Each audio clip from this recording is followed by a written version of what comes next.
Okay, folks, we got us a 07 to 13 Chevy Silverado, Avalanche, Suburban, Tahoe.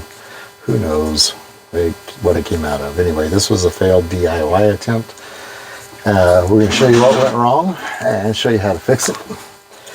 And before we get started, like and subscribe, because I got to put it up front because nobody lasts past the repair.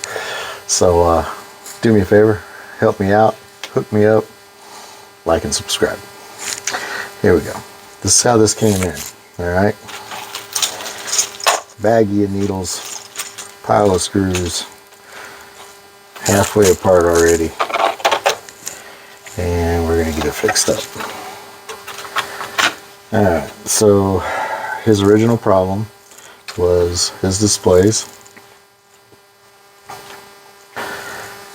were out, which is a typical repair. It comes down to this MOSFET underneath here that burns up. He said his was smoking, caused him concern, so he took it apart. Let's take a look at this a little further. Alright, I'm going to go ahead. My place is a mess and I don't have time to clean it up today to be pretty for y'all, so y'all just deal with the mess. Anyhow, like I said, right here is where the MOSFET goes. I do see that there's a pad gone, just with my naked eyes. There is a pad missing, so we're going to have to figure out what the hell happened there. So we're going to go underneath the microscope and take a look. Stand by. Okay, under the microscope. Let me see where we're at, and I'll try to get you a picture of what's going on here. Alright, so I'm going to zoom back out a little bit. There we go. Get y'all focused good.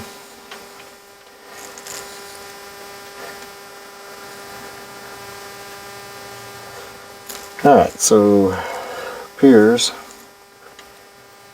that the pad is over here and adhered to the middle pad. This pad is loose.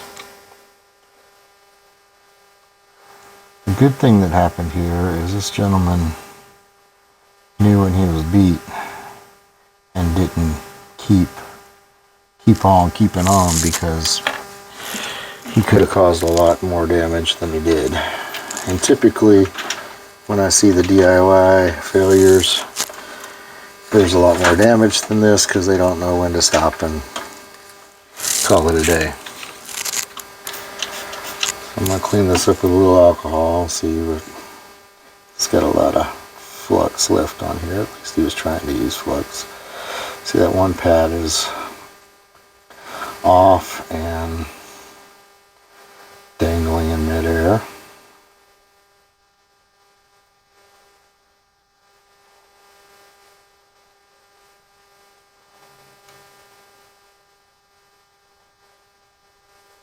Just dancing around there for us.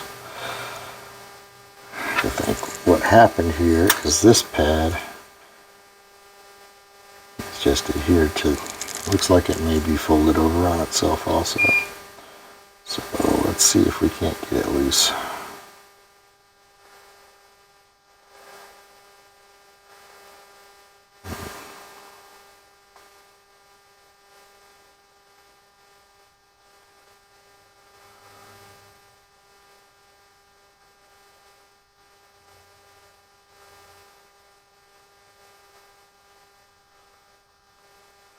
Okay, so what we were looking at was not actually a pad, it was what was the underside of the trace. Alright, so we can rebuild that. You look closely. Make sure you're focused. Yes, sir. This trace follows over to this, what used to be a pad right here. So what we'll do is this leg of the MOSFET will connect directly to this. Just circumventing that whole trace. This one here, we may run a jumper also. It runs, the trace runs right here to this bottom side of this resistor. So we may run that as well, just to make sure that we don't have any additional issues there. It looks like this pad's in good shape and this pad's in good shape. So we can assume that those are going to work out all right.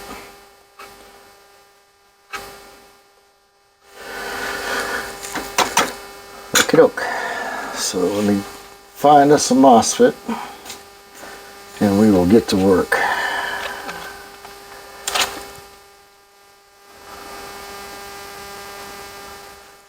Guess we ought to pause everything while I do that, huh?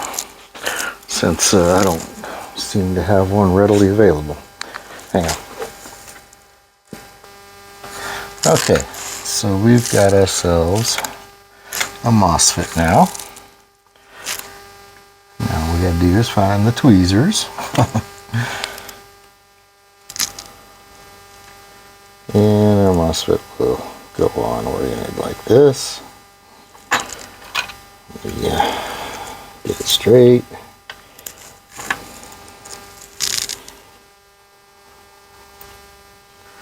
Now, it's typically gonna jump all over the place. You don't use a little flux, and all I gotta do is find my mess of a workbench here is where my flux went.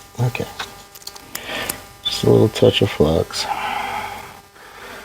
will generally help you out to get your part oriented correctly. It'll try to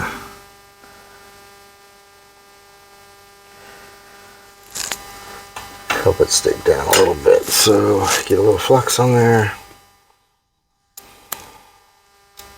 Oh, that did not work. That flip back over.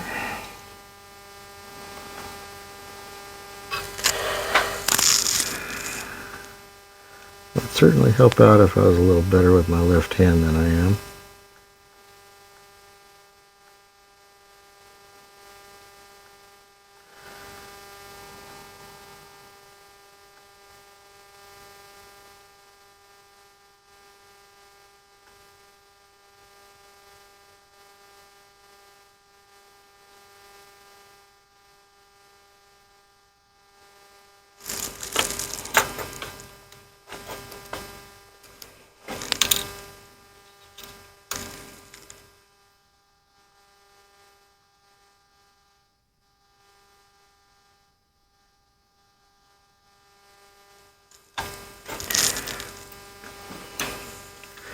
So I'm going to get this heel done first. So we have a nice little anchor point. See how that looks under the microscope. It's still just got a little crookedness to it.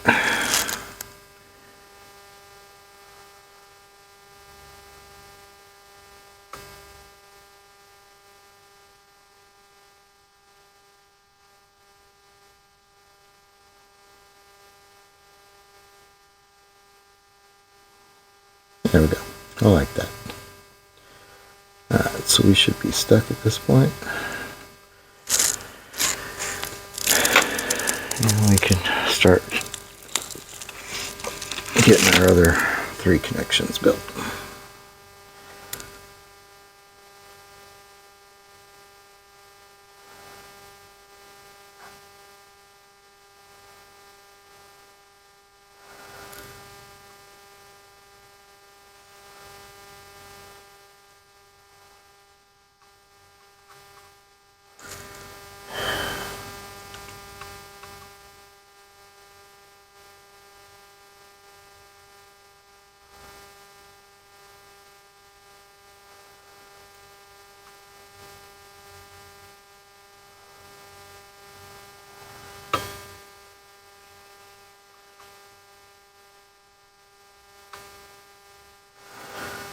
That one's always a pain.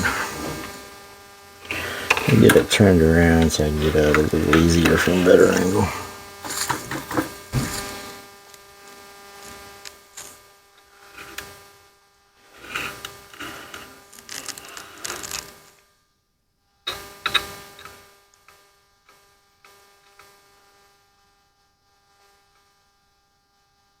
There we go.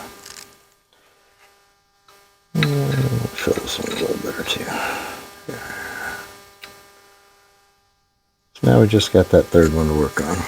Now I've got a customer here, so we're gonna pause and get back to you in a sec. Okay, so this is what I like to do. You can run this type of wire that's very thin, and from everything I know, it'll do the job just fine. What I like to do is get this type of wire so that we've got a better connection in the end. Alright. And all that wire is a strand out of an Ethernet cable that's been bared back. So what we'll do is we'll prep our resistor here, a little extra solder.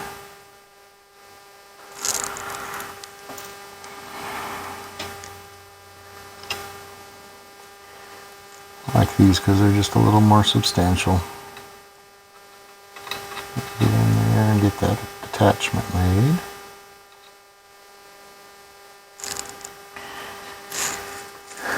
I pre-bent my wire just a little bit, and looks like I got pretty close. But you can take your fine pair of tweezers, make some adjustments if you'd like.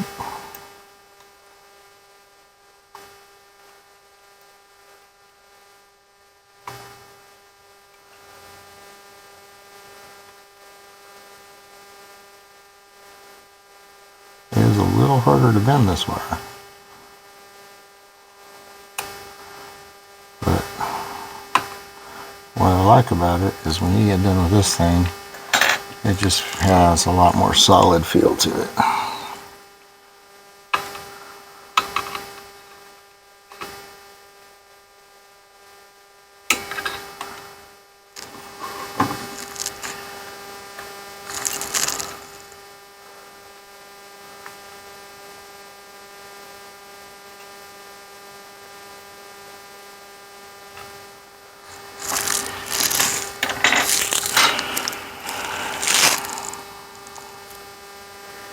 And we're going to finish up our connection here.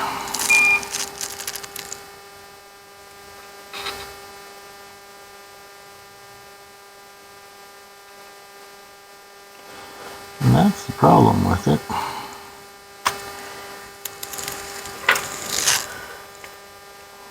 When one end of that wire gets hot, both ends are hot. So we gotta get in there and hold it in place as we let go of it.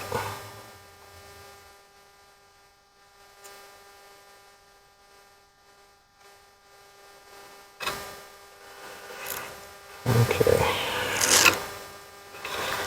What we're left with is a really ugly solder joint that I'm not happy with. So we're going to figure out how to make that a little prettier.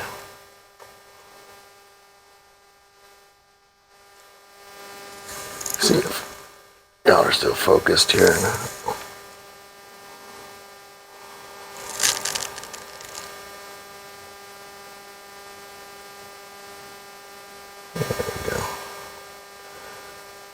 Still not the prettiest solder joint I ever made, but it is definitely better than it was.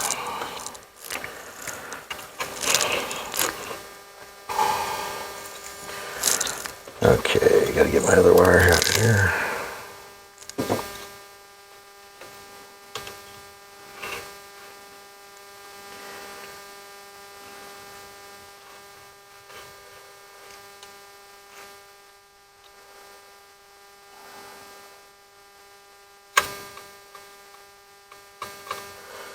Yeah, I'm happy with how solid that is mounted to the board, and I think we've got a good connection to that other pad that's just kind of off. It's not going to go anywhere. It's not going to cause a problem. So we're going to go with that. And the other thing we can do, get that cleaned up a little bit.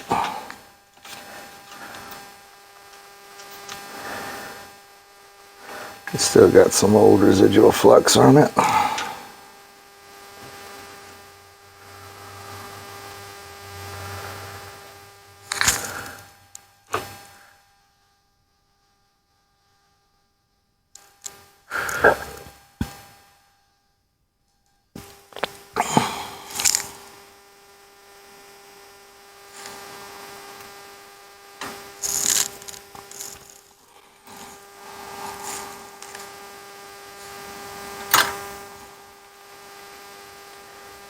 Beef this up a little bit more too.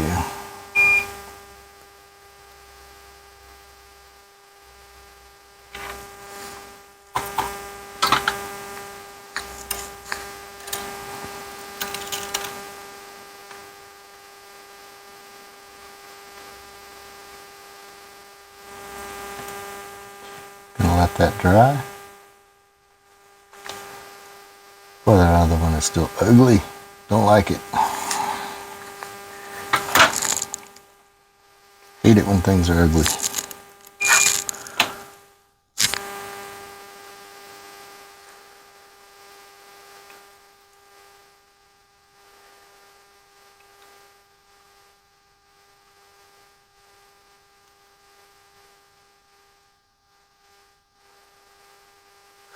Guess that's about as good as it's going to get right there.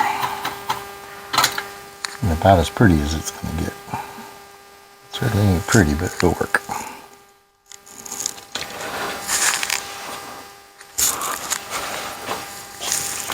So there's some stuff.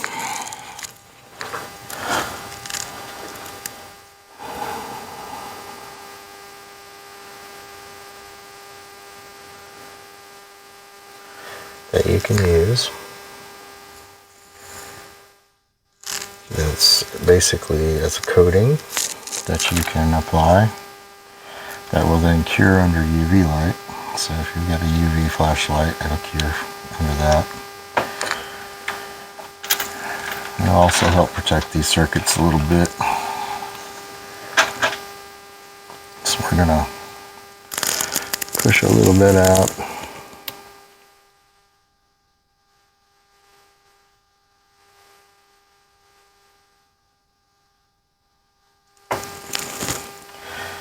I'm going to use a dry swab here to get that coating all over everything.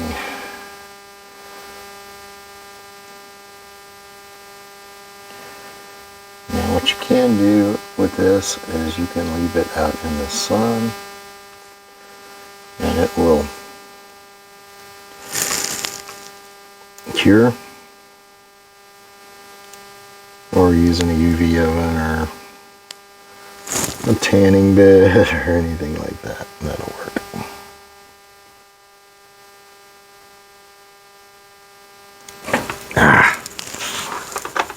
Dropped my swab. Got just enough out of it though.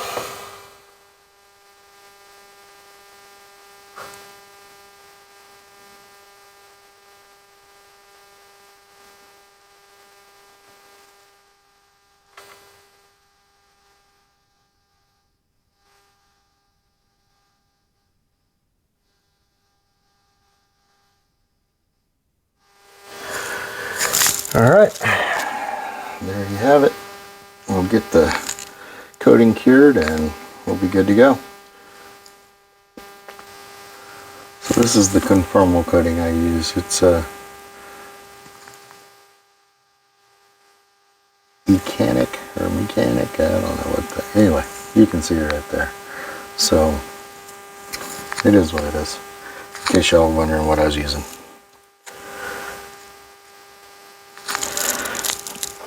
Yeah. So this is the process of curing this stuff. I do have a UV oven, but I don't feel like getting it out, and this will work. Just time consuming. So I'll get back to y'all a little bit later when I get it done. Okay, I've got it all cured now. And we're all set up to test it. Got the plug, the bench power supply set up. Powering it up. Takes these displays a minute to come up. Yeah, not too long. And our displays are working properly. Don't think you can scroll through a few menu items there. 257,000 on this beast. And it looks like we got ourselves a good repair. Conformal coating is done and everything's protected a little to, yeah, everything's protected. So we're good to go. I'll get this back together now, which is a pretty simple process. Get this guy's lens off of his substructure here.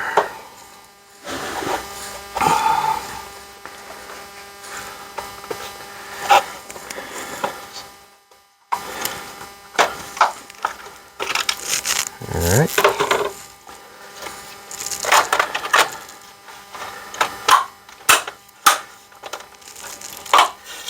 He did a good job of marking his needles. We'll see how accurate those are.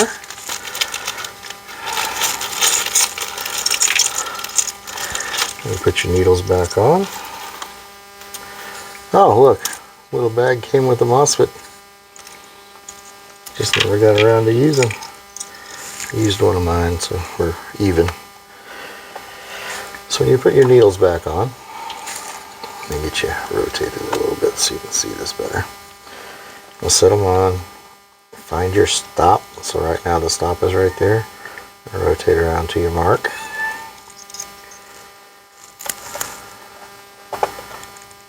Right now my stop is right there, about 52 miles an hour. I'll rotate it around against that stop till we get to our mark. And now my stop is on the mark.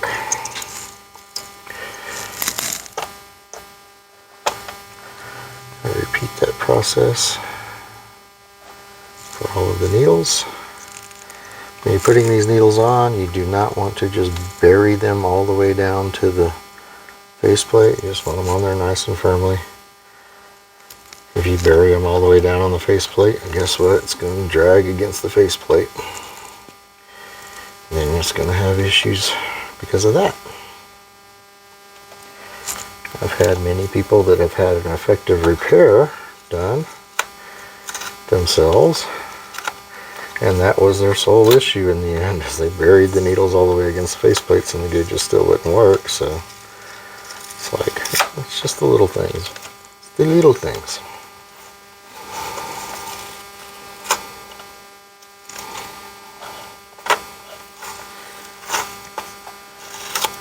I did use the good painter's tape.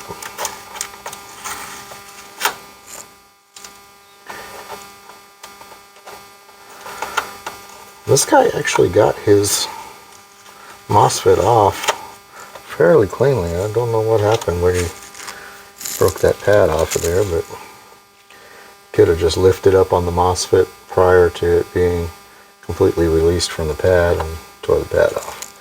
It's most likely what happened. Alright, so we're going to power this up here and see if we get to our correct indications with the thing out of the truck, and it does look good. Get our faceplate set back on there.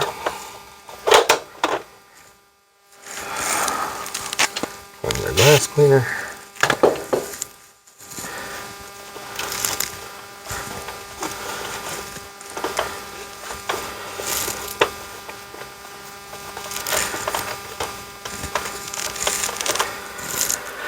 And there you have it, an effective salvage job.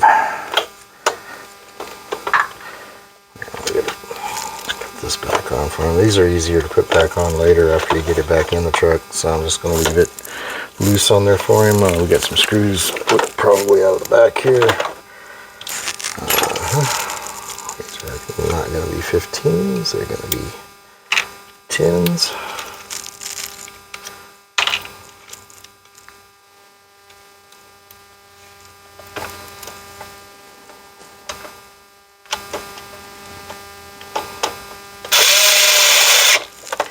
When they put them down in those holes. They're hard to get them to line up. Oh, that's not one. This is one over here.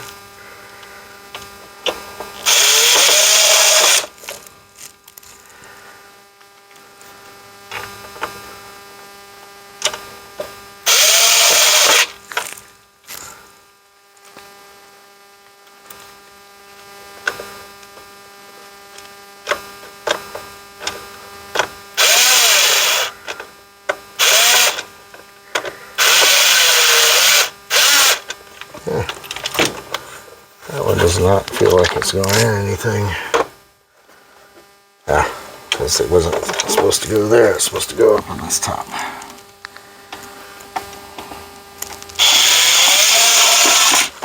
All right.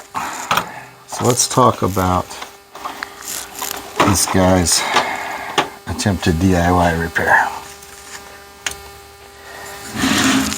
Obviously, I don't mind people doing DIY repairs. Otherwise, I wouldn't put this stuff out here. What he did right was he knew he was beat. So, brother, if you start having problems and you feel like you might be over your head, you're probably over your head. It's not a measuring contest. So, I've done it 1,000 times. That's the only reason I'm any better at it than anybody else. So, just know when you're beat. Go get some help. I'm all about everybody saving some money and getting things done that are super simple, you know, if you can get it done. But if you're to the point where you're starting to cause more problems than you're fixing, call it a day, go get it fixed. It's we don't charge that much. You know, there's a ton of these shops all over the US, and I don't think any of them charge any exorbitant amount of fees, especially when you consider that they're, you know, repairing something that's worth, you know, in this case probably $1,200, $1,400. So anyhow, that's about it. If you're licked, you're licked, and just know when to call it quits. I certainly appreciate you guys liking and subscribing. If you would, do that here. Trying to get to that monetization point, and hopefully we'll get there pretty soon. So I'll keep putting these things out. Maybe it'll do you all some good. Appreciate you guys. See you next time.